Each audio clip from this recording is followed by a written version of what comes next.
बृजेंद्र सिंह की सद्भाव यात्रा को आज पूरे 6 महीने हो गए हैं। बृजेंद्र सिंह पूरे हरियाणा में घूमकर 90 के 90 हलकों में अपनी इमेज बनाने के मुहिम पर निकले हुए हैं।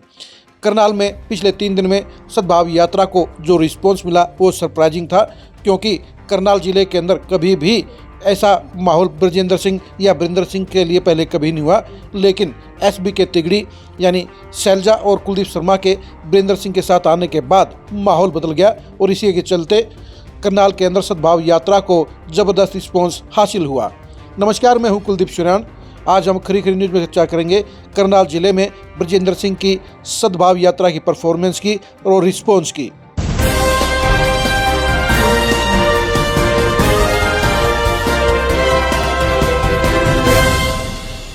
करनाल जिले में जब सद्भाव यात्रा पहुंची तो उसका अलग ही नज़ारा था। इससे पहले नीलोखेड़ी हलके से भी यात्रा गुजर कर जा चुकी थी, लेकिन उसके मुकाबले में जब 3 दिन पहले करनाल में यात्रा की एंट्री हुई तो नज़ारा अलग ही था, क्योंकि इतनी संख्या में हाजिरी पहले यात्रा में नज़र नहीं आई और करनाल जिले में भूपेंद्र हुड्डा खेमे का दबदबा रहा है। और ऐसे में बृजेंद्र सिंह की यात्रा को जो जोरदार रिस्पॉन्स मिला वो वास्तव में सरप्राइजिंग था।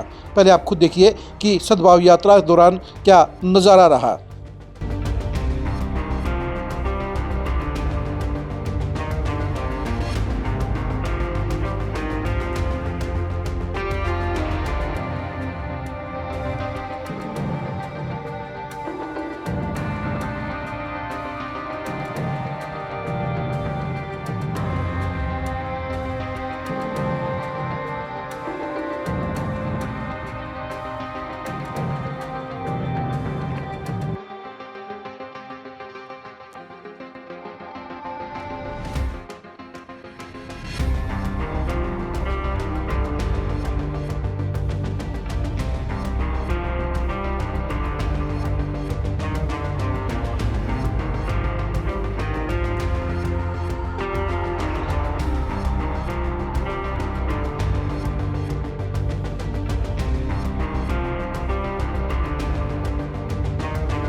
आपने देख लिया होगा कि बृजेंद्र सिंह की सद्भाव यात्रा में ज़बरदस्त माहौल था, भारी संख्या में लोग थी और ऐसा लग रहा था कि पूरी कांग्रेस ही निकल पड़ी है। यही सही है कि कांग्रेस के हुड्डा समर्थक नेताओं के अलावा बाकी के सभी नेता इस यात्रा में नजर आए।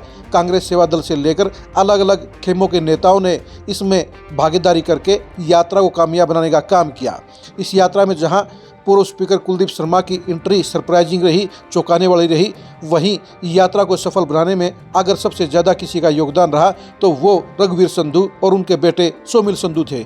दोनों की जिम्मे मैनेजमेंट थी और पूरी यात्रा को जिले में उन्होंने बिल्कुल परफेक्ट तरीके से अरेंज करने का काम किया, मैनेज करने का काम किया और यही वजह रही कि यात्रा की सफलता का सबसे ज़्यादा क्रेडिट उनको दिया जा सकता है, क्योंकि इस यात्रा में युवाओं की संख्या बढ़ाने में सबसे ज़्यादा सोमिल संधू का योगदान रहा। तो यात्रा में कई नेताओं को जोड़ने में रघुवीर संधू की भूमिका सबसे इम्पोर्टेंट रही, सबसे बड़ी रही।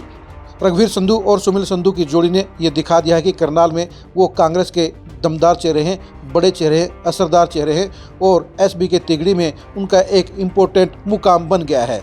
इस यात्रा में शमशेर गोगी भी नजर आए। इस यात्रा में भूपेंद्र लाठर ने भी बड़ी भूमिका निभाने का काम किया।